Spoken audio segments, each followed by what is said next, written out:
All right, seriously, what is in the water that DeAndre Jordan has been drinking? Wow. Bugs Bunny secret stuff, perhaps. He's improved to 82.4% from the free throw line, up from 58% last season. And guys, if we rewind back to 2014, 39.7%. How does one make such a drastic improvement from the free throw line? Well, I think he's right now my favorite for most improved player. I mean, when you jump from 30, when you jump from 30 to 80, come on. Why not? I mean, that's like, Yeah. I really don't have the answer to this, and I want to see a larger sample size. Okay, yeah. It's only been a few weeks. But yeah, I mean, look, DeAndre, I played with him in 2012, 2013 with the Clippers. Like a lot of big guys, shot the ball well from the free throw line in practice, but then in the games just struggled. And his form was good. He'd hit, 8 out of 10. And then in the game, he was just like he panicked. He had fear. He was totally out of his comfort zone. So maybe Rick Carlisle's doing some sort of Boston Celtics. It's not a Boston. He's hypnotized. I'm telling you right now, he's hypnotized.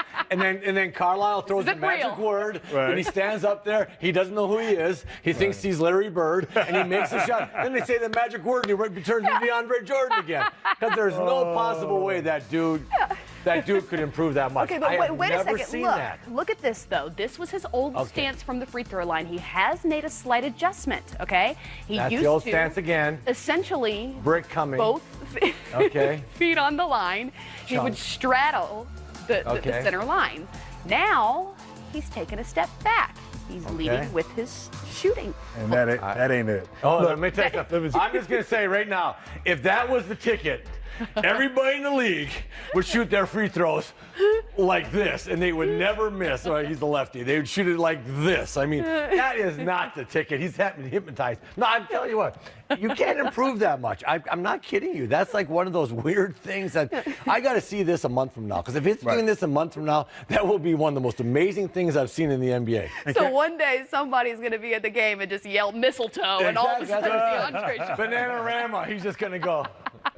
Well, I'll tell you this, and for DeAndre Jordan, unlike maybe a Shaquille or Dwight Howard, big guys who struggle from the line, he actually up top looks decent. It's not a bad-looking shot.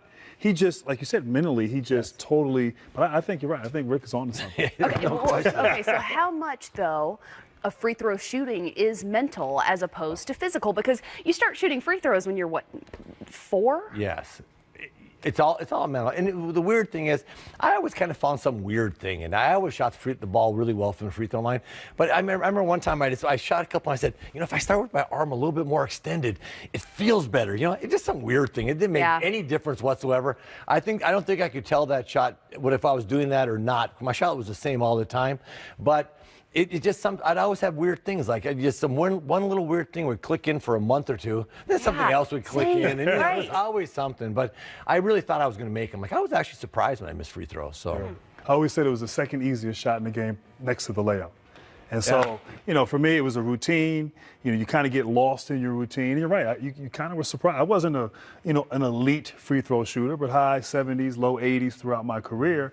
And look, I needed the points. Like, I mean, especially at the end of my career, I wasn't getting the ball. So if I got to the line, I'm making sure I made those 2 baskets. Exactly. Yeah. Were your feet? How were they? A little I think I was. back? Yeah. I mean, it changed up, like you said. Sometimes, it changed year to year, month to month. But the weird thing is, like, you'd move your foot 3 inches. And I'm telling you right now, so you get up to the line and you'd be straddling, and all of a sudden one day you'd go, oh yeah, like this feels a little better. Yeah. You move your foot an inch back. That makes no difference. It was just a psychological thing. Yes, exactly. So he's found the psychological thing, and again, Rick Carlisle, genius. Okay, so how big a sample size do you need to see before you admit this isn't fool's gold? 40 games. Show me half season that he can do 40 that. games, and you want to see him where? 70, 80? If he's in 70, because here's what's going to happen.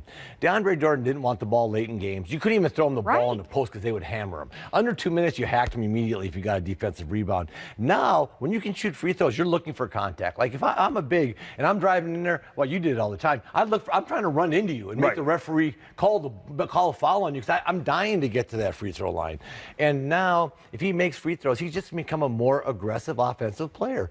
And when he gets a defensive rebound, he's not going to be trying to throw that outlet pass before he comes down because, you know, late in the game, if DeAndre Jordan got a defensive rebound, you just would do that. You just would hack him. Yeah. And, man, I tell you, he made some bad outlet passes trying to get rid of that ball. He would be like, oh, get out of here. And he'd throw it to you. Well, I think right now they haven't won a lot of games. I think 2-7 right now. So he hasn't been in that situation where a team now goes to the hack-a-shack. And then how does he respond in that situation? Right. And you go back to sort of that embarrassment, and maybe that could, lead to him spiraling a bit and getting back to form. So I'm like, hey, Mac, it's got to be January, 40 games.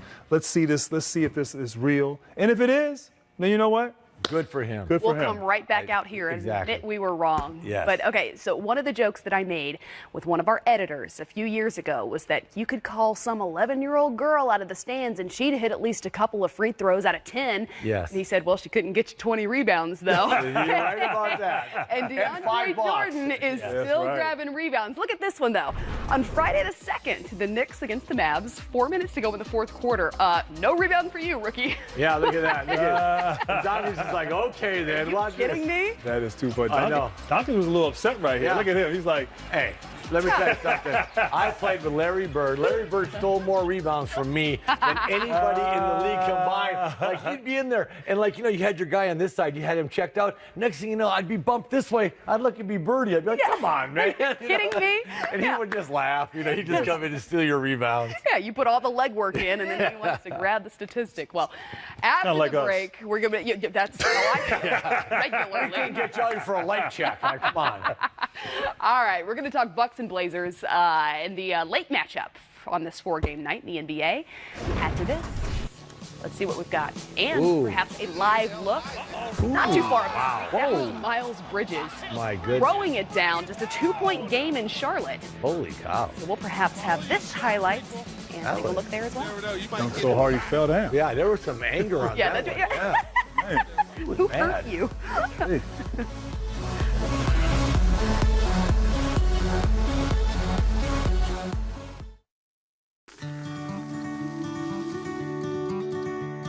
Hops are like grapes, special conditions of terroir.